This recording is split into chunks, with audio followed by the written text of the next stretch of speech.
Good morning, everyone. It's early morning, early Monday morning in the UK even.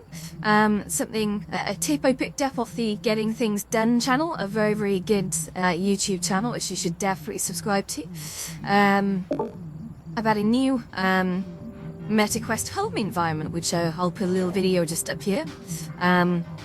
It's called Oceanarium. You have to search for it in the store, though. It's not installed by default, so go have a look for it. It's absolutely glorious. It's under the sea. There's lots of sort of fish swimming around. It's the first home environment that I'm aware of that says you've got two levels, so the floor level and there's an upstairs level you can actually jump to. So, yeah, go check it out. Oceanarium. It's in the store. See you later.